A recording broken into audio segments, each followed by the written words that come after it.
Programme में आपको खुशामदीद कहते हैं। मैं असदुल्लाह खान हूँ। नाज़रीन, अपने इस प्रोग्राम में हम ओवरसीज़ पाकिस्तानियों के मसाइल आपके सामने रखते हैं और आज हम जिस मुतासरा ओवरसीज़ पाकिस्तानी की कहानी आपके सामने ला रहे हैं वो एक सियासतदान भी हैं और दूसरी मरतबा लंदन के इलाके सटन के मेयर हैं। अब सादिक साहब का मामला ये है कि इन्होंने पाकिस्तान में लाहौर में रायवन रोड पर 2001-2 में एक कनाल के 5 प्लॉट ख़रीदे, यानी 5 कनाल की प्रॉपर्टी ख़रीदी और ये प्लॉट जब उन्होंने ख़रीदे तो जाहिर है इसकी अदायगी हो गई, ये ज़मीन इनके नाम पर होनी चाहिए थी, लेकिन कुछ साल गुजर गए, ये कहते रहे लेकिन वो प्रॉपर्टी इनके नाम पर ट्रांसफ़र नहीं हुई। फिर इन्हें ख्याल आया कि और यकीन हो गया कि ये उनके साथ फ्रॉड हो गया है, पैसे इन्होंने अदा कर दिए हैं लेकिन प्रॉपर्टी इनके नाम पर ट्रांसफ़र नहीं हुई। अब इस बात को 20 साल गुजर गए हैं, तकरीबन 19-20 साल हो गए और मामला जूं का तूं है। 2001 से शुरू होने वाली कहानी अभी भी हवा में लटकी हुई है। मुख्तलिफ़ फोरम्स पर ये गए, मुख्तलिफ़ लोगों से मिले, बावजूद इसके कि ये आम पाकिस्तानी या आम ओवरसीज़ पाकिस्तानी नहीं हैं, बल्कि एक तरह से असर व रसूख भी रखते हैं। एक तरह से ये अब चूँकि सियासतदान भी हैं, मेयर भी हैं, तो ये अपने तारुफ के साथ सफारत खाने से या अहम पाकिस्तान के जो इदारे हैं उनके सामने ज़्यादा बेहतर तरीके से अपना मसला रख सकते थे और यकीनन रखा होगा। तो अब सोचिए, अगर एक ऐसे शख्स की बात नहीं सुनी गई या उसका मसला हल नहीं हुआ तो एक आम आदमी जो बैरून मुल्क जाकर दुकान करता है या मजदूरी करता है या कुछ और काम करता है, उसकी बात कौन सुनेगा और उसे इंसाफ कौन दिलाएगा। मेरे साथ मोहम्मद सादिक साहब, मेयर सटन लंदन। आप पाकिस्तान ओवरसीज़ पाकिस्तानी हैं, लाहौर के रहने वाले हैं और 1975 से लंदन में मुकीम हैं। मेरे साथ ग़ुलाम हुसैन अमान साहब मौजूद हैं, ब्यूरो चीफ़ हैं यूके के, और अज़हर सिद्दीक़ साहब मौजूद हैं, माहिर कानून हैं। मैं तमाम मेहमानों को खुशामदीद कहता हूँ। सबसे पहले मोहम्मद सादिक साहब, ज़रा आप अपनी स्टोरी के बारे में मुख्तसरन बताइए। इस पर हम पहले भी कोई गालिबन 2 साल पहले प्रोग्राम कर चुके हैं, तब से लेकर अब तक क्या डेवलपमेंट हुई इस बारे में भी बताइएगा और कुछ मुख्तसरन इस केस के बारे में भी बताइएगा कि आपने ज़मीन ली और उसके बाद क्या हुआ, किस बहाने से आपको ट्रांसफ़र नहीं किया गया, आपके नाम पर ज़मीन मुंतकिल नहीं हुई, क्या हुआ, कुछ मुख्तसरन बताइए। बहुत शुक्रिया भाई, आपने इसको फॉलो कर रहे हैं। इसको 14 अप्रैल को ये आपने ये प्रोग्राम किया था इसी में देश प्रदेश के अंदर, और उसमें आपने वसीम अख्तर रामे साहब वाइस चेयर ओपीसी पंजाब को लिया था, SM Imran vice chair LDA को भी लिया था, और दोनों ने बड़े मेरा हौसला बढ़ाया था कि हम ये करेंगे वो करेंगे। सबको मैंने डिटेल भेजी। इमरान साहब ने तो कह दिया कि अगर कोई रिजाइन का मसला होता तो मैं हल कर देता, लेकिन ये मेरी ज्यूरिडिक्शन से बाहर है। वसीम अख्तर रामे साहब को तो मैं यकीन करें कि व्हाट्सएप मैसेजेस और उनके ईमेल के ऊपर कागज भेज के थक गया हूँ, जवाब ही नहीं आता, वहां से कोई जवाब ही कोई नहीं आता। Anyway, cut long story short, उन्होंने कहा, वसीम अख्तर साहब ने कहा कि आपको ऑफिशियल कंप्लेंट लॉन्च करनी चाहिए थी। वो मैंने कंप्लेंट लॉन्च की, ऑफिशियल कंप्लेंट मैंने लॉन्च किया आपके प्रोग्राम के बाद। प्रोग्राम 14 को हुआ था, 18 को मैंने वो लॉन्च किया, 18/4/2019, और रेफरेंस था 1823718। उसमें सारी डिटेल दी और वसीम अख्तर साहब को सारे अपने मैंने पेपर जो थे उनकी पर जो थी वाइस चेयर की जो ईमेल थी उसके ऊपर सब मैंने भेज दिए कागज। कोई सुनवाई नहीं, कोई कुछ नहीं। यकीन करें कि अभी मेरे जैसा आदमी है, मैंने नफीस जिक्रिया जो हमारे हाई कमिश्नर हैं इधर, उनसे भी बात की। उन्होंने कहा भी आपने तो सबको अप्रोच किया हुआ है, आप मुझे बताएं मैं क्या कर सकता हूँ। उनके ऑफिस में बैठे हुए, हाई कमिश्नर में बैठे हुए ये बात हुई थी। मैं मुख्तसर बताता हूँ। ये 2001 के अंदर यहाँ पे एक एडवर्ट आई टीवी के ऊपर, तो मखदूम गिलानी साहब थे जिन्होंने जद्दा टाउन है कोई इस्लामाबाद में, वो बनाया हुआ था, तो वो ये प्लॉट भेज रहे थे। तो उस वक्त मेरा इरादा था कि मैं पाकिस्तान के अंदर कुछ इन्वेस्टमेंट करूं थोड़ी सी, और कल को जब रिटायरमेंट होगी तो पाकिस्तान में आके मैं रह लूं। इसलिए मैंने कहा कि चलो, बहरिया टाउन थोड़ा सा दूर है, बहरिया टाउन के प्लॉट इनसे सस्ते मिल रहे थे उस वक्त, तो मैंने कहा वो थोड़ा सा दूर है, चलो ये नजदीक है, तो मैं इन प्लॉट्स को ले लेता हूँ। 5 प्लॉट ले लिए, पूरी कीमत दे दी, तो टोटल कॉस्ट कोई 45 लाख रुपीज की आई उस वक्त। रजिस्ट्रियां हो गई, इंतकाल भी हो गया। इनका ऑफिस हुआ करता था मजंग में। बार बार चक्कर लगाए, मेरे अल्लाह बख्शा उनको मेरे बहनोई थे वहां पे, वो चक्कर लगाते थे, आज देते हैं कब्जा, कल देते हैं पोजेशन, आज देते हैं कब्जा, कल देते हैं। इवेंचुअली वो ऑफिस भी वो बंद हो गया। फिर पता लगा कि जी ये नैब वालों ने इसको टेक ओवर किया हुआ है। मैंने यकीन करें, मैंने वसीम अख्तर साहब से कोई रिस्पांस नहीं, चौधरी सरवर साहब। सादिक साहब, आप कह रहे हैं कि रजिस्ट्री इंतकाल हो गया था लेकिन आपको पोजेशन नहीं मिला? पोजेशन नहीं मिला, रजिस्ट्रियां मेरे पास है, मैंने भेजी हुई है आपको सारी प्रोग्राम पे, आपने तो आप बिल्कुल सही है, आप ये रजिस्ट्रियां इंतकाल जो आपके नाम पर हुआ, पोजेशन क्यों नहीं मिला? वहां पर क्या है, कुछ और किसी और की पोजेशन में है, वो खाली प्लॉट है वहां, कुछ बन चुका है? आपके ऑफिस के बिल्कुल सामने है प्लॉट, वैसे के वैसे खाली पड़े हैं। हाँ, कोई किसी ने उनके ऊपर कोई किसी का कब्जा नहीं है, प्लॉट खाली पड़े हैं, मगर कोई पोजेशन देने वाला हो तो उनका ऑफिस तो बंद हो गया। तो अभी कहते हैं कि नैब ने इस सोसाइटी जो है ना, ये सरगोदा हाउसिंग एसोसिएशन, इसको नैब ने टेक ओवर किया हुआ है। तो मैंने चौधरी सरवर साहब से भी बात की, साहबजादा जहांगीर साहब से भी बात की, हनील मुसर्रत से भी बात की, जुल्फी बुखारी से भी बात की, और गुलाम हुसैन ने, मैं उनका बड़ा शुक्रगुजार हूँ, उन्होंने हर तरह मेरी मदद करने की कोशिश की है, चैनल 92 ने, कि किसी तरीके से ये मसला हल हो जाए। लेकिन यकीन करें कि कोई सुनवाई नहीं होती। फिर मैंने जुल्फी बुखारी साहब से बात की, उन्होंने कहा आप ऐसे करें, आप ऑफिशियल कंप्लेंट करें। उनका है कोई एडिशनल डायरेक्टर है मशकूर हैदर साहब, उन्होंने मुझे फोन किया वहां से, उन्होंने सारी डिटेल मुझसे ली। उन्होंने मुझे कहा कि आप ऐसे करें, आपके प्राइम मिनिस्टर की पोर्टल के ऊपर भी आप इसको जो है ना शिकायत डालें। वो भी मैंने डाली, पोर्टल के ऊपर भी मैंने शिकायत डाली। 13 मार्च 2020 को रेफरेंस मेरे पास है, OPF 30141 ठीक है। बुनियादी तौर पर जो बात समझ आ रही है मुझे सादिक साहब, वो ये है, और इस पर अजहर सिद्दीक साहब अपनी राय का इजहार कीजिएगा, कि बुनियादी तौर पर ये जगह जो इन्होंने ख़रीदी, वो जगह बेचने वालों के पास वो उन्होंने या तो ज़्यादा लोगों को बेची हुई है, या वो जगह ही गैर कानूनी तौर पर थी, वो अप्रूव्ड नहीं थी, वो सोसाइटी अप्रूव्ड नहीं थी, वो नैब के पास केस है। अब एक शख्स ने फ्रॉड किया, नैब ने उसे टेक ओवर कर लिया हुआ है। आपके ख्याल में ये मुतासरा लोगों के साथ इंसाफ कितनी देर में हो जाना चाहिए था? बहुत शुक्रिया, बड़ी तकलीफ हुई मुझे सुन के। इतना पुराना केस और नैब की एफिशिएंसी भी समझ से मेरी बालातर है कि why that matter has took so much time. बुनियादी तौर पर हमारे यहाँ प्रॉपर्टीज की इन्वेस्टमेंट में सबसे ज्यादा ज्यादती हमारे ओवरसीज के साथ होती है कि वहाँ अलूर किया जाता है, बड़े बड़े इश्तिहार दिए जाते हैं, और वो लोग जब वहां देखते हैं कि इतने बड़े बड़े इश्तिहार हैं, फिर वो बताते हैं मेरा एक्सपीरियंस इतना है, और उन चीज़ों को सामने रखते हुए ये इन्वेस्टमेंट कर देते हैं। अभी भी प्राइम मिनिस्टर साहब ने, उन्होंने कोशिश करके प्राइम मिनिस्टर पोर्टल बनाया, ओवरसीज कमीशन बनाया, लेकिन उसके रिजल्ट हम सब लोगों के सामने हैं कि हम खास तौर पर जो प्रॉपर्टीज माफिया या प्रॉपर्टीज टाइकून के हवाले से जो मसाइल हैं, यानी यहाँ जो मैं समझ पाया हूँ कि पहली तो बात है कि उनके पास अमूमन जब होता है, जब आप हाउसिंग स्कीम कोई लॉन्च करने लगते हैं, तो डेवलपमेंट अथॉरिटी ने पहले, जब उन दिनों में था, तो उन दिनों में ये इख्तियार था, जिला काउंसिल के पास भी, म्यूनिसिपल कॉर्पोरेशन के पास भी ये था कि वो हाउसिंग स्कीम्स अप्रूव कर देते थे। अब ये लाहौर के अंदर, अब लाहौर के जो जुरिसडिक्शन LDA की बढ़ चुकी है, ये इख्तियार सारा अब LDA के पास है, तो वो वहां पर ये हाल रहा है कि उनकी अप्रूवल्स भी उन्होंने जाली रखी होती थी। ये एक नॉर्मल रूटीन रही है, ना वो वेरिफिकेशन का प्रोसेस था, ना कोई सॉफ्टवेयर, या उसने तो ये देखना है ना कि सोसाइटी अप्रूव्ड है। अब वो गैर कानूनी तौर पर अप्रूव्ड है या मिली भगत से अप्रूव्ड हुई है, खरीदने या फॉरेन ओवरसीज पाकिस्तानी देखना है ये अप्रूव्ड है, सरकार के कागजों में अप्रूव्ड है, ज़मीन मौजूद है, रजिस्ट्री हो गई, उसने मौके पर एफिशिएंटली इंतकाल भी करा लिया। अब ऐसे में कोई गलती आपको सादिक साहब की महसूस होती है?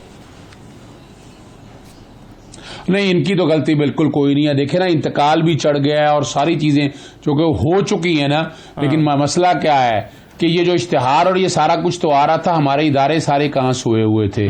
जैसे ही आप इश्तिहार वगैरह देते हैं, तो बजाय ये कि मुश्तरी होशियारबाज, यानी वो आदमी, वो बेचारा इनके चक्करों में फंसे, तो इनको जागना चाहिए था, इनको सोसाइटी को काम नहीं करने देना चाहिए था। अब कई ऐसी सोसाइटीज यहाँ पर मौजूद है जो अनअप्रूव है, वो बेच के लोगों ने घर भी बना लिए हैं। आज कोई गिराने आ जाए तो आप रोक नहीं सकते हैं, क्योंकि वजह ये है कि कानूनी उसमें सुकम बहुत ज्यादा है। यहाँ सादिक साहब की तरफ से तो कोई ऐसा मैं नहीं समझता कि उनकी तरफ से कोई ऐसी बात है, लेकिन ये है उन्होंने पेमेंट्स की हैं, हर चीज रिकॉर्ड पे मौजूद है तकलीफ जो हो रही है, हमारे कानूनी निज़ाम, हमारे अदालती निज़ाम के अंदर इतने सुकम मौजूद हैं, इन्होंने पता नहीं अदालतों का दरवाज़ा खटखटाया है या नहीं, अदालतों में गए हैं या नहीं, या सिर्फ नैब पे यकीन रखा है। नैब तो सिर्फ वो आपकी उन पैसों के हवाले से जो इन्वेस्टमेंट हुई है, जो फ्रॉड हुआ है, उसके हवाले से कोई ना कोई एक्शन ले सकती है। लेकिन जो असल जो बात है, 27 अप्रैल 2020 को उन्होंने नैब को खत लिखा। 30 अप्रैल 2 दिन बाद नैब का खत आया कि आपकी दरख्वास्त जमा कर ली गई है, और इसके बाद जो मेरे पास मालूमात हैं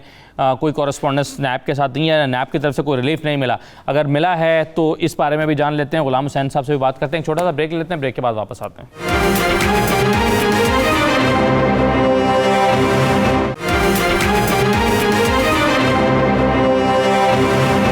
दोबारा आपको खुशामदीद कहते हैं। एक चीज़ अभी जो गुलाम हुसैन साहब, हज़रत सिद्दीक़ साहब ने बात की, तो उन्होंने अपनी बात यहाँ से शुरू की कि मुझे ये बात सुनकर बड़ी तकलीफ़ हुई है।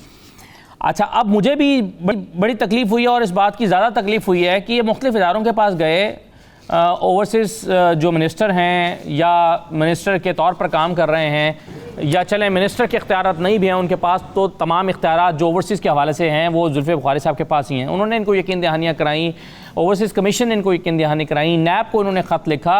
तो ज़्यादा तकलीफ़ इस बात की भी है कि इन्होंने इदारों से रुजू किया और इदारों ने इनको पॉजिटिवली इनकी तवक्कुआत के मुताबिक रिस्पॉन्ड नहीं किया। तो क्या आप सुकुम देखते हैं कोई इनकी एफर्ट्स में, गुलाम हुसैन साहब? बहुत शुक्रिया आपका असद। सबसे पहले तो ये बताऊं कि जब ये प्रोग्राम चला तो प्रोग्राम ज़ाहिर है सोशल मीडिया पर भी था, कहीं से घूमता घामता जज जुल्फी बुखारी साहब के पास पहुंच गया। हाँ। उनका मुझे मैसेज आया कि ये जो सादक साहब का मसला है, आप मुझे ज़रा इनका कॉन्टेक्ट नंबर दें और मैं इनसे रब्ता, मेरी टीम या मैं रब्ता करना चाहता हूँ। उन्होंने कहा, मुझे फ़ोन भी आया, मैंने उनको थोड़ा सा केस के मुतालिक बताया।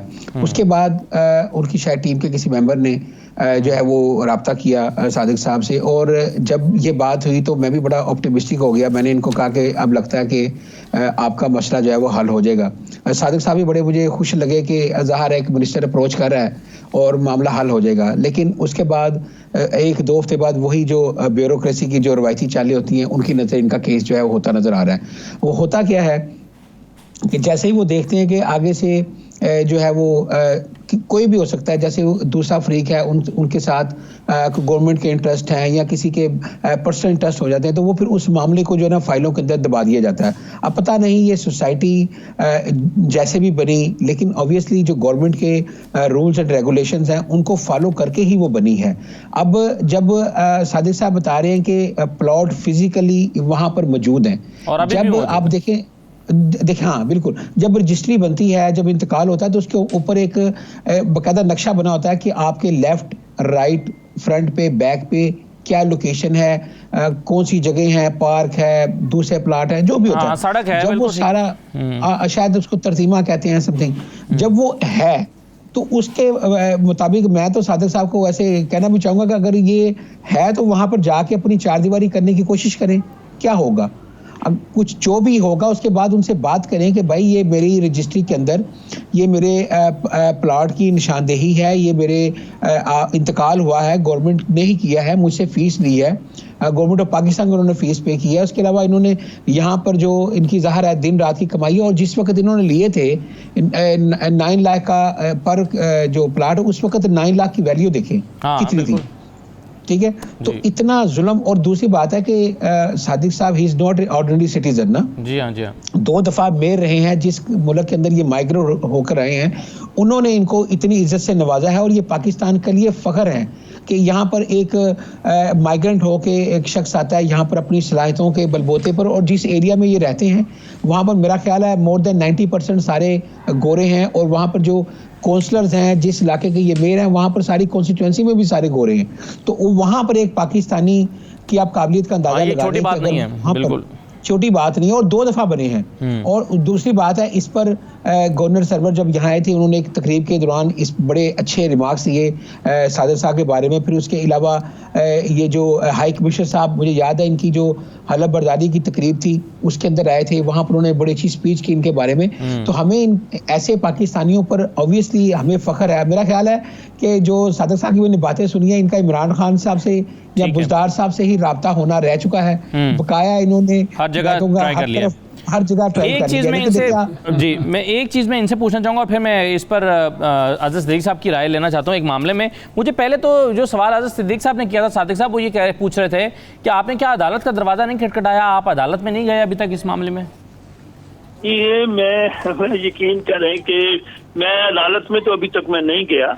मुझे वहां से यहाँ से एक, मैं किसी का नाम नहीं लेना चाहता, यहाँ से एक गए हुए हैं वहाँ पे अटर्नी जनरल है, डेप्टी असिस्टेंट अटर्नी जनरल, उनका मुझे फोन आया और मैं आपको बता रहा हूँ ऑनेस्टली कि उन्होंने मुझे कहा कि ऐसे करें आप, मेरा एक दोस्त है मैं आपको उससे मिलवा देता हूँ, तो आपकी वो 5 एप्लीकेशन नैब में देगा और हर एप्लीकेशन का आपसे 1 लाख रुपया लेगा। अच्छा। मैं 5 लाख देने को तैयार हूँ, 10 लाख देने को तैयार हूँ, मगर कोई काम तो करवाए ना भाई। मैंने उनको कहा भी मैं 5 लाख दे दूं तो लेकिन क्या गारंटी क्या है कि वो मेरी एप्लीकेशन लॉन्च करेंगे? मैंने तो नैब में ऑलरेडी मेरी जो है वो एप्लीकेशन चली गई हुई है। यानी ये वहां पर करप्शन करने की दावत दी जा रही है जो खुद करप्शन को खत्म करने का एक इदारा है। बिल्कुल बिल्कुल ऑनेस्टली मैं तो हैरान हो गया जब उन्होंने मुझे फोन करके कहा कि 1 लाख रुपया लगेगा आपका फी एप्लीकेशन, क्योंकि 5 प्लॉट हैं तो 5 देने पड़ेंगे। वो यहाँ से गए हुए हैं वहाँ पे। हाँ अच्छा, एक चीज मुझे छोटी सी ये बताइएगा सादिक साहब कि ये आपको जो हाउसिंग सोसाइटी वाले थे उन्होंने तो आपसे पैसे लिए, आपको रजिस्ट्री भी कर दी, इंतकाल भी कर दिया, ये फ्रॉड किस नौयत का किया हाउसिंग सोसाइटी वालों ने? से आपसे क्या फ्रॉड किया? वो फ्रॉड तो भाई ये है कि मुझे सिर्फ पोजेशन नहीं मिल रहा, क्योंकि जहाँ पे उनका ऑफिस हुआ करता था वो ऑफिस भी चला गया। 2 एड्रेस उन्होंने दिए थे, दोनों जगह पे अप्रोच किया है जब मेरे बहनोई जिंदा थे वहाँ पे। ठीक है। तो वो ऑफिस भी नहीं है, कोई दोनों ऑफिस उनके, यानी आपको कोई डिमार्केशन करके देने वाला नहीं है, आप ये कह रहे हैं? बिल्कुल बिल्कुल बिल्कुल। कोई कहते हैं कि जी राइट जी अभी मैंने किया हुआ था, मैं आपको जरा जल्दी से बता देता हूँ कि मशहूर हैदर साहब ने मुझे, जब उन्होंने मुझे पाकिस्तान से फोन किया, उन्होंने मुझे कहा कि आप ऐसे करें, आप एप्लीकेशन दे दें, अगर आपका काम विद इन 20 to 41 डेज नहीं होगा तो मैं आपको अदील साफी साहब हैं, कोई प्राइम मिनिस्टर के कोई है मेरे ख्याल असिस्टेंट या कुछ, उनसे मैं आपका कांटेक्ट करवा दूंगा। उस वक्त तो उन्होंने बड़े होपफुल मुझे कर दिया, लेकिन उसके बाद कोई बात ही नहीं करता, कोई सुनता नहीं है, ईमेलें भेजे कोई जवाब भी नहीं देता, फोन पे भी नहीं कोई सुनता। अच्छा अजहर साहब, अब ये से मैं सवाल कर लूं? जी कर लें। अजहर सिद्दीकी साहब अस्सलाम वालेकुम। सबसे पहले तो ये हम देखते रहते हैं कि आप माशाल्लाह बहुत ज़्यादा मजलूमों के लिए आवाज़ भी उठाते हैं और आपके हम पिटीशंस भी देखते रहते हैं। मुझे कहने में वैसे कोई ये नहीं है कि आप मौजूदा हुकूमत के बहुत बड़े सपोर्टर भी हैं, लेकिन मैं आपसे ये पूछना चाहता हूँ कि क्या अमर माने है कि जो हमारी हुकूमत है वो ओवरसीज़ पाकिस्तानियों के लिए क्यों खसूसी अदालतें कायम नहीं करती जिसके अंदर इन्हीं के केसेस जो हैं वो डील किए जाएं? और दूसरा, जैसे निशानदेही के केसेस हैं, ये कब्जा के केसेस हैं, इसके लिए टाइम लिमिट क्यों फिक्स नहीं होती? 70 साल पहले से जो दीवानी मुकदमाओं का एक चलता आ रहा है कि जो दादे से पोता, पोते से आगे चलता 3-3, 4-4 नस्लों तक वो केस जाता है, इसकी आप क्या ये नहीं समझते कि जिस तरह हमारा हमसाया मुल्क भारत है उसके अंदर इस तरह के केसेस के अंदर टाइम लिमिट ओवरसीज पाकिस्तानियों के लिए फिक्स की हुई है? 3 पेशियां, 4 पेशियां, 6 महीने, 3 महीने फिक्स किए हुए हैं ताकि बैकलॉग भी कम होगा और ये इनके केसेस भी खत्म होंगे। आप बीइंग ए लॉयर बताएंगे क्यों ऐसा नहीं हो रहा? बहुत शुक्रिया गुलाम हुसैन साहब। देखिए मैं हैरानगी भी हो रही है और मैं बेबसी का इजहार भी कर रहा हूँ और मुझे बड़ी कोफ्त हो रही है कि एक वो इंसान के जिसने हमारे इस मुल्क का नाम पैदा किया और वो इतना बेबस है।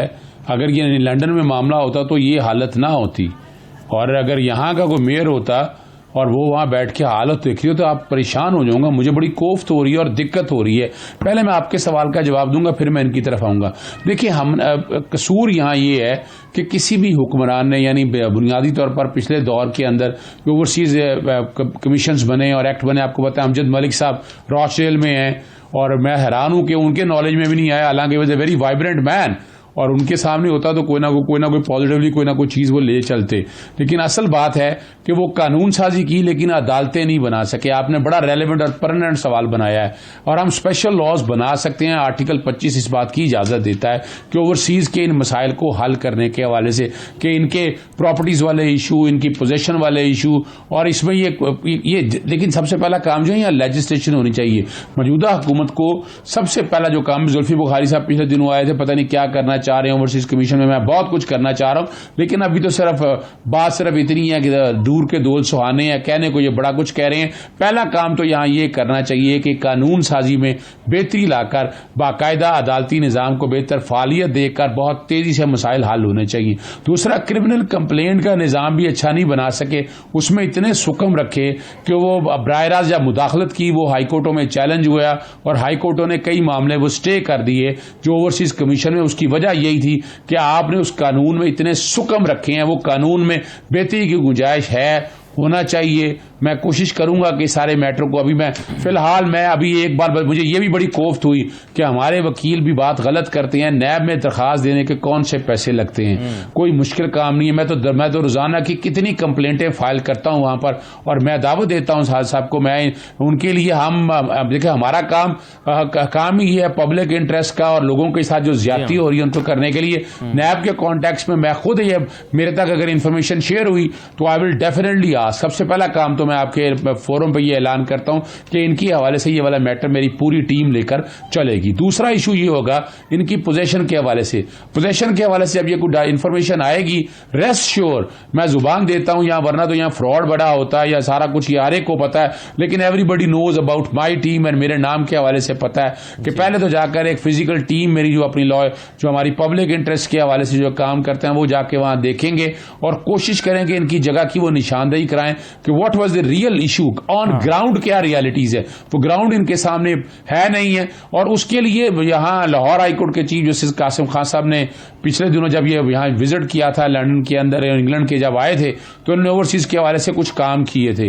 तो यकीनन मैं जब ये डाटा आएगा, अगर ये बराह रास्त लिख दें चीफ जस्टिस लाहौर हाईकोर्ट को और एक कॉपी मुझे भिजवा दें, मैं उनको साथ परसू करूंगा कि इस मैटर को वो अपने तहीं बैठकर देखें। चौथा जो इशू है कि अगर इसके लिए कर लें, मुकम्मल कर लें, मैं चौथा इशू अर्ज करता हूं, इसमें अगर कोर्टों में जाना पड़ा तो पब्लिक इंटरेस्ट में जो ज्यादतियां हो रही हैं मैं कोशिश करूंगा कि वो वाला मैटर भी लेकर चलूंगा। लेकिन अभी बड़ी ज्यादती हो रही है और ये तकलीफदेह बात है कि हार्ड अर्न मनी उस वक्त का 9 लाख रुपया, आज तो यकीनन जो जायदाद एक कनाल है, अगर आप तो आम जगह के ऊपर 10 लाख रुपए मरला है तो 2 करोड़ रुपए के करीब तो कनाल एक आम जगह पे एरिया पे प्राइस चल रही है। तो यकीनन इनकी अगर देखा जाए तो 10 करोड़ के करीब तो ये जायदाद और ये बड़ी ज्यादती है। लेकिन वो वजह है कि रायवंड वाली साइड पे फ्रॉड बड़े हुए हैं। मुझे जो डाउट एक ही है कि कहीं ये फ्रॉड ना इनके साथ हो गया हो। वो जगह कह तो रहे हो कायम हो, लेकिन अंदर से हो सकता है कि वो मालिक ना हो। सिर्फ एक डाउट मुझे नजर आता है, इंतकाल कर दिया, रजिस्ट्री हो गई, देखिए सरकार नहीं करके दिया ना, लीगल डॉक्यूमेंट है जो उनके पास है। लेकिन असद यहाँ यही एक प्रॉब्लम है। यहाँ पर मिसाल के तौर पर मेरी अगर 100 कनाल जगह थी, वो 100 कनाल की जगह मैं 600 कनाल जगह बेच जाता हूँ, वो 7 वालों की जगह भी बेच जाता हूँ और मैं शो करता हूँ कि मैं ही मालिक हूँ। एक्सेसिव यानी है, मैं डिसअपॉइंट करने की बात नहीं कर रहा, लेकिन ये वो चीजें सारी देनी है। यहाँ रजिस्ट्रियां भी हो जाती हैं, यहाँ रजिस्ट्रियों के ऊपर रजिस्ट्रियां भी हो जाती हैं। यहाँ पर ये निजाम को जिस तरह यानी वो है नहीं ना, लंदन वगैरह या इंग्लैंड में अगर आप देखें तो वो प्रॉपर्टी मेंटेन डॉक्यूमेंट्स मेंटेन करने का बड़ा रिकॉर्ड है, वहां जालसाजी नहीं हो सकती है। यहाँ कोशिश करके इमरान खान को हाउसिंग सेक्टर में ये चीजें बेहतर करनी चाहिए। जो एश्योरेंस दी है सादिक साहब को कि आप अगर डॉक्यूमेंट्स देते हैं या उनसे रब्ता करते हैं तो वो without any cost, public interest के जो चीज़ें, वैसे भी अज़द सिद्दीक साहब जो हैं उन्होंने बहुत केसेस जो हैं वो लोगों के लिए लड़े हैं और जीते हैं और उनको इंसाफ दिलाने में अपना बड़ा अहम किरदार अदा किया है, और सादिक साहब को उन्होंने आज ऑफर भी किया है। बहरहाल ये एक ऐसा मामला है जिस पर हुकूमत को और मुतल्लिका इदारों को ज़रूर फ़िक्रमंदी के साथ देखने की ज़रूरत है कि एक आम पाकिस्तानी जिसने इन्वेस्टमेंट की, सरकार के इदारों में की, सरकार के डॉक्यूमेंट्स ने उसको अप्रूव किया और उसके बाद फिर वो 20 साल से इंसाफ का तलबगार है। एक छोटा सा ब्रेक ले लेते हैं। सादिक साहब आपका बहुत शुक्रिया। एक छोटा सा ब्रेक ले लेते हैं और ब्रेक के बाद वापस आते हैं। तो हज़रत सिद्दीक साहब हमारे साथ मौजूद हैं, गुलाम हुसैन अमान हमारे साथ मौजूद हैं और आपके सामने रखेंगे नसीम अहमद साहब का मसला। ये भी एक फॉलोअप स्टोरी है, इस पर हम पहले बात कर चुके हैं। फारूकाबाद ज़िला शेखपुरा से इनका ताल्लुक है। इन्होंने इनके साथ भी प्रॉपर्टी में जो है वो फ्रॉड हुआ था। एक छोटा सा ब्रेक लेते हैं, ब्रेक के बाद वापस आते हैं।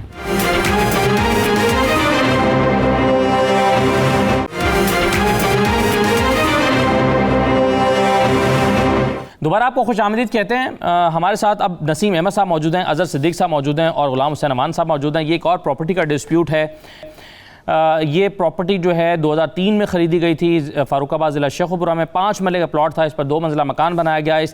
इसकी कीमत 80 लाख रुपए जो है वो इस वक्त गालिबन इस वक्त इसकी कीमत है। बाकी इसकी जो तफसीलात हैं कि मामला क्या है और क्या हुआ, नसीम अहमद साहब जो हैं इस पर हमें तफसीलात बताएंगे और फिर हम इस पर डिस्कशन करते हैं। नसीम अहमद साहब, ये हुआ क्या, मसला क्या है?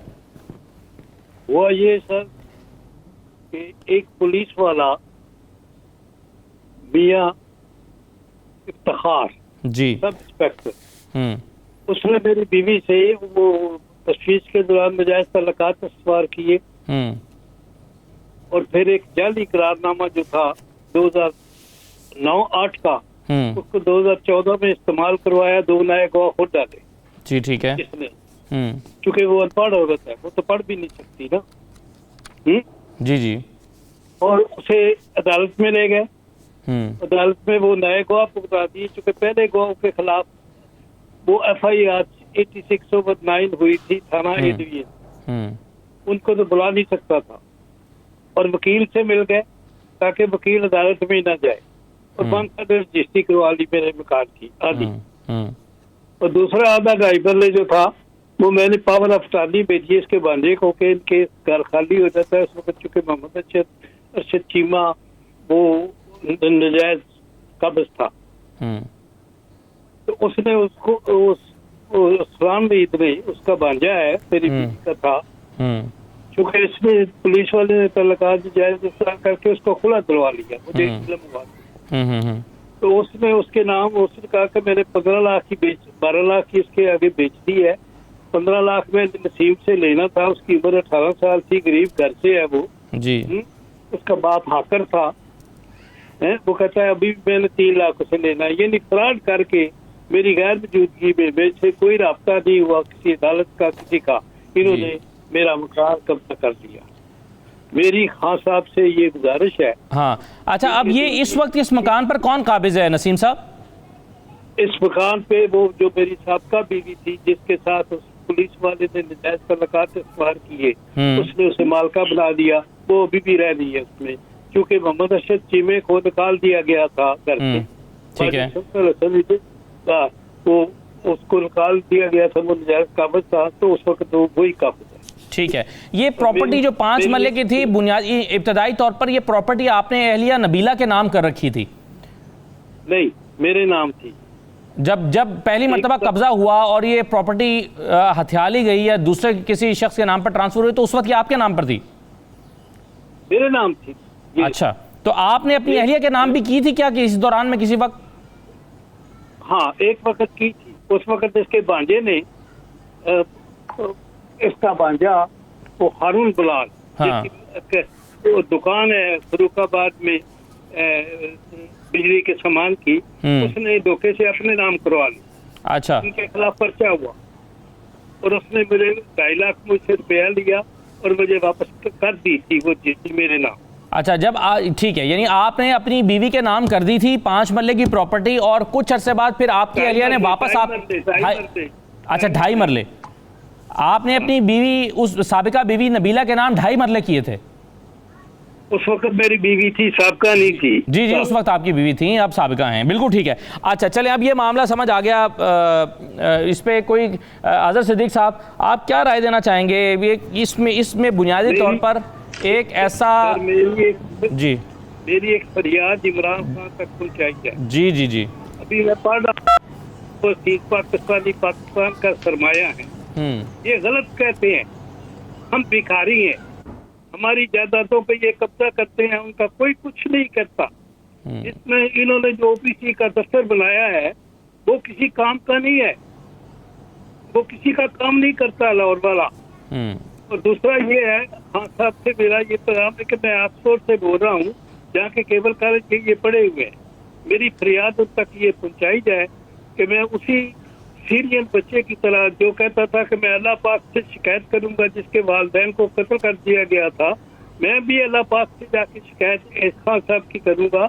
ये इस मुल्क की किस्मत है कि ऐसा इंसान उन्हें ईमानदार मिला, लेकिन हमें इंसाफ नहीं दे रहे। सिर्फ इतना ही लिख देते हैं कि हम ओवरसीज पाकिस्तान का सरमाया है, पाकिस्तान का दिल है। हम कुछ नहीं है, हमारी कोई फरियाद सुनने वाला नहीं है वहाँ। तो उनसे दरखास्त है कि मेरी आरपीओ से इंक्वायरी कराएं इस कर की। ठीक है। और जो ग्रुप है जो जिन्होंने फ्रॉड किया है उनके खिलाफ पर्चा हो। बिल्कुल सही है। जहाँ नसीम साहब आप जरा मेरे साथ ही रहेगा। अब आज़ाद सिद्दीक साहब एक और ये दिल दुखा देने वाली कहानी, और बड़ा उन्होंने दुखी दिल के साथ कुछ जुमले अदा किए हैं कि मैं अल्लाह पाक से शिकायत करूँगा कि आपके पास इख्तियार था, आप ईमानदार भी थे, लेकिन आपने हमारे लिए हमें इंसाफ दिलाने के लिए अपना इख्तियार इस्तेमाल नहीं किया। ये एक ऐसा अफसोसनाक केस है जिसमें एक पुलिस एहलकार मुलव्वस है, एक खातून के साथ जो कि किसी और की बनकूहा है, उसके साथ नाजायज़ ताल्लुकात उस्तवार करता है और उसको उकसाता है प्रॉपर्टी पर कब्जा करने के लिए, और उसमें खुद उसके अंदर जाके बैठ जाता है। ये कैसे आज़ाद साहब देखते हैं आप इस मामले को? देखें, बड़ी ज्यादती है और बड़ा जुल्म है कि एक सरकारी पोस्ट का जिस तरह नाजायज इस्तेमाल, और जो वाकई बताए हैं ना, अगर आप इन सारी चीज़ों को सामने रख कर देखें, यानी बैक डेट में स्टैम्प पेपर और ये सारी चीज़ें, ये तो सीधा सीधा केस फ्रॉड का केस है। यकीनन इस पे कोई मुकदमा दर्ज कराया होगा इन्होंने और कोई ना कोई ऐसी रेमेडीज ली होगी।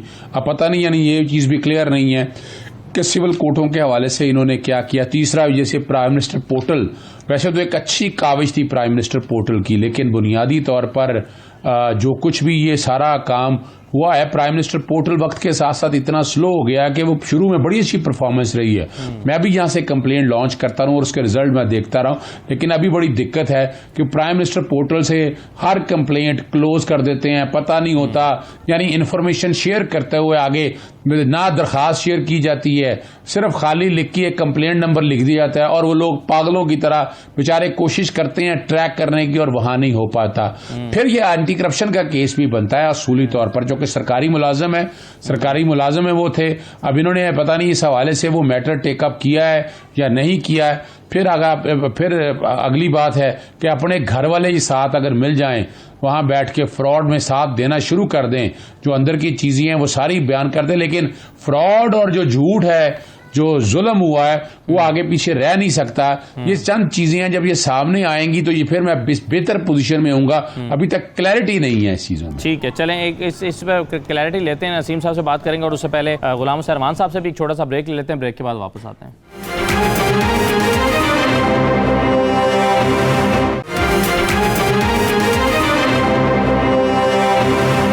दोबारा आपको खुशामदीद कहते हैं। गुलाम रहमान साहब, क्या ये केस मुझे याद है, हमने इस पर पहले भी बात की थी प्रोग्राम में, और इस केस में अनफॉर्चुनेटली ख़ुद नसीम साहब की जो बीवी थी नबीला, उन्होंने इनको धोखा दिया, और फिर एक पुलिस इंस्पेक्टर, सब इंस्पेक्टर इसमें साथ मिला हुआ था। ये मुझे याद है, ये जब हमने 92 लॉन्च किया था यूके में, तो जो शुरू की स्टोरीज थी उसमें से एक स्टोरी थी, यानी कई साल हो गए इस मामले को और अभी तक मसला हल नहीं हो रहा। आप इसकी रुकावट कहाँ देखते हैं? बिल्कुल असद, आपने ठीक कहा, और मैं आपको बताऊं कि जिस दिन से हमने ये स्टोरी की है उसके बाद से लेकर नसीम अहमद साहब को मैं दाद दूंगा कि इन्होंने कभी भी हिम्मत नहीं हारी, और ये मुसलसल मुझे भी अपने रिकॉर्डेड मैसेज भेजते रहते हैं। फिर जो भी केस के हवाले से कोई डेवलपमेंट होती है या जहाँ जहाँ ये इस्तदा करते हैं, वो मुझे व्हाट्सएप पर भेजते रहते हैं, कभी अपने ऑडियो मैसेज, कभी वीडियो मैसेज, कभी डॉक्यूमेंट्स। और ये मैं ज़रूर इनको दाद दूंगा कि ये बिल्कुल साबित कदमों के साथ जो है वो इंसाफ लेने के लिए कोशिश हैं। और ये इन्होंने मुझे एक दफ़ा बताया था कि ये पाकिस्तान में शायद इंसाफ छीनना पड़ता है, अब वो नौबत आ चुकी है, मिलता नहीं है। तो ये बड़ी अनफॉर्चुनेट बात है। जिस तरह ये मायूस कुन अंदाज के अंदर पहले भी बात कर रहे थे, और मैं इनकी फ्रस्ट्रेशन मैं समझ सकता हूँ, क्योंकि ये पाकिस्तान के पंजाब के जो सबसे मजबूत तरीन शख्स हुआ करते थे, जिनका नाम शहबाज शरीफ था, ये उनको भी मिले हैं लंदन में, शायद 2 मरतबा मिले हैं। उनके जो ओपीसी के चेयरमैन थे अफजाल भट्टी साहब, उनको भी मिले हैं। उधर से भी इन्होंने काफ़ी कोशिश की। फिर ये मुझे पता चला कि वो इंस्पेक्टर जो है थे, शायद सब इंस्पेक्टर, उनको इन्होंने मुअत्तल भी करवा दिया और फिर भी इंसाफ के लिए कोशा रहे, लेकिन बाद में फिर वो बहाल हो गया और इनके लिए मज़ीद मुश्किलात होंगी। अब ये सूरत हाल इस वक्त ये है इनकी कि इनका पाकिस्तान जाना भी मुश्किल है, इनको वहाँ पर लाइफ थ्रेट है और उसके अलावा दूसरे मसाइल भी हैं कि अगर मैं वहाँ जाता हूँ तो मेरे ऊपर जाली कोई मुकदमा दर्ज करके मुझे अंदर भी करा दिया जाएगा। तो इस हद तक ये परेशान है कि जिस मुल्क के लिए एक शख्स जान देने को तैयार होता है, जिस मुल्क के लिए इस कदर वो जज्बात रखता है, तो उस एक तो जायदाद गई, दूसरा ज़ाहिर है इनकी जो शादीशुदा लाइफ थी वो ख़राब हुई, और तीसरा अब उनको अपनी जान का भी खतरा है और अपने तहफ़्फ़ुज़ का भी खतरा है उसी मुल्क से, जिस मुल्क के लिए ये यहाँ पर मैं कहूँगा कि खिदमत के लिए जो भी होता है, ये चैरिटीज़ की मदद करती हैं, इसके अलावा पाकिस्तान सरमाया भेजते हैं, जो भी कुछ करते हैं, उसी मुल्क के ऊपर इनकी जान को खतरा है। और ये सारा हमारे सिस्टम का अनफॉर्चुनेटली फेलियर है। ये अज़हर सिद्दीक साहब की फिर मैं एक बात जो है वो उनके गोशगुजार करूँगा, वो ये है कि ये इतनी पटिशन्स करते हैं पब्लिक इंटरेस्ट के अंदर। हमने पहले भी ऐसा एक दो दफ़ा प्रोग्राम के अंदर ये डिस्कस किया है। मैं बिल्कुल तेज़ी के साथ आपको थोड़ा सा बता देता हूँ कि इस वक्त बज़ाहिर ओवरसीज़ पाकिस्तानियों के मसाइल हल करने के लिए 9 अदारे हैं पाकिस्तान में जो सिर्फ ओवरसीज के बज़ाहिर मसाइल देखते हैं। प्राइम मिनिस्टर हाउस के अंदर ग्रीवियंसेस सेल है, उसके अलावा सुप्रीम कोर्ट के अंदर एक ह्यूमन राइट सेल है, उसके अलावा फाकी मोतसबे आला है, उसके बाद सबाई मोतसबे आला है जिसके अंदर स्पेशल ओवरसीज के लिए सेल बने हुए हैं, फिर FIA के अंदर एक सेल है, फिर उसके अलावा OPF है, ओवरसीज पाकिस्तानी फाउंडेशन है, फिर उसके अलावा OPC है, ओवरसीज जो पंजाब कमीशन है, फिर इसके अलावा अभी रिसेंटली लाहौर हाई कोर्ट के अंदर एक सेल बनाया गया है जिसके बारे में कहा जा रहा है जी वो 6 माह के अंदर ओवरसीज के मुकदमा सुनेगा। आप कह रहे हैं इतने सारे इदारे हैं लेकिन इफेक्टिव नहीं है। बिल्कुल, मैं अभी रिसेंट पाकिस्तान आया था पिछले दिनों, तो मेरी चूई सरवर साहब से मुलाकात हुई तो मैंने उनसे ये बात की ये वाली, तो उन्होंने कहा जी मैंने ये पंजाब लाहौर हाई कोर्ट के अंदर एक मैंने सेल बनवाया है चीफ जस्टिस साहब की बड़ी, उसके अंदर काविश है कि वो जो ओवरसीज पाकिस्तानियों के मुकदमात हैं वो 6 महीने में हल होंगे, लेकिन अनफॉर्चुनेटली कोई ऐसा नहीं हो रहा।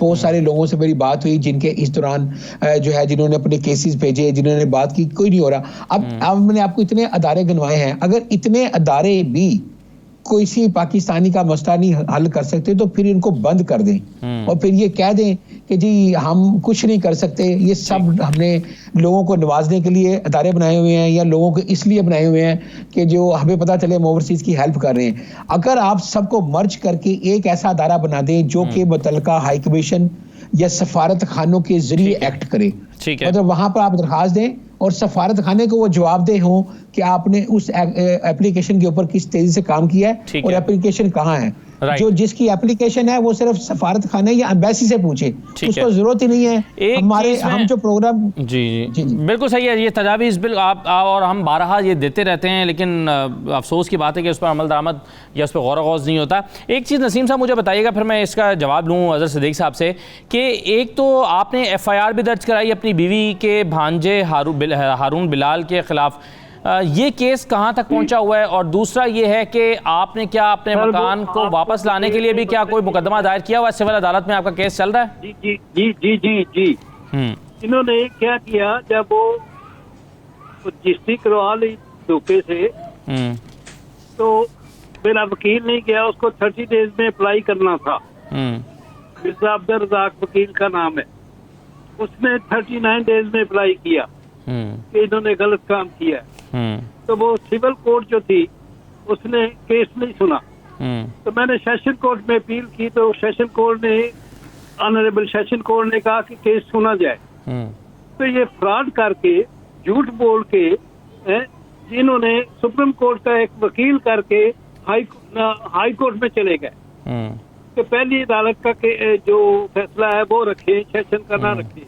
अब उसमें फैसला होना है इस महीने में। 4-4 साल 5-5 साल ये अदालतें लगाती हैं सर, और किसी की फरियाद नहीं सुनी जाती कहीं भी। इधर वो वसीम साहब हैं जो ओपीसी के आए हुए थे लंदन। जी जी जी, वसीम अख्तर साहब। मैंने राब्ता किया ओपीसी के। जी। वो वाइस चेयरमैन जो है। जी जी। उन्होंने कहा कंप्लेंट नंबर बताओ, मैंने बताया, जो भी कोई नहीं है सर, कोई सुनने वाला ही नहीं है वहाँ। इसलिए मैंने किया है कि खान साहब को कहे कि आप केबल कॉलेज के पढ़े हुए हैं, मैं आपको में रह रहा हूँ जी, तो प्लीज लिसन टू मी। हाँ जी, अजहर साहब, अजहर सिद्दीक साहब, अब आप क्या राय देते हैं इस पर, क्या करना चाहिए नसीम अहमद साहब?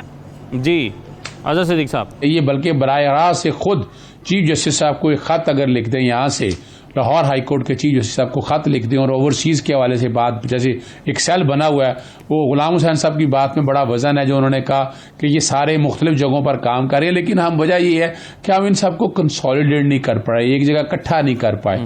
हमें इन सारी चीज़ों को किसी एक जगह इकट्ठा करना है। ओवरसीज़ कमीशन भी बनाया, गालिब दिल के बहलाने को ख्याल अच्छा है, लेकिन कोई ऐसी काबिश की नहीं है।